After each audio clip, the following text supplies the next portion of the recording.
कधी-कधी नायक बनण्यासाठी केपची गरज नसते.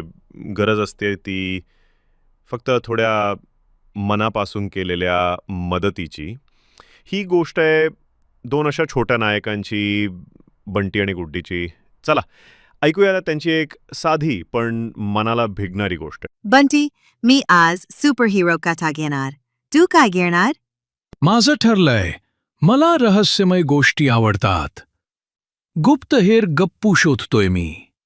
बंटी, बघ, पुस्तकं खाली पडलेली आहेत आणि खुर्च्याही विस्कटलेल्या वाटतायत. हो ग, कुणीतरी घाईत गेलं असावं. आपण लावून ठेवूया का?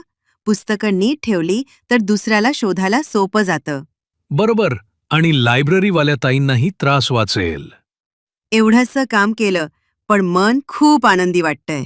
हो, आणि त्यालाही सांगू की मदत करायची मजा काय असते. मदत करायला मोठं काही लागत नाही. लागतं फक्त मन. बंटी आणि गुड्डीनं ती छोटी कृती केली आणि मोठं समाधान मिळवलं. अशाच छोट्या छोट्या गोष्टी आपल्यालाही हिरो बनवू शकतात.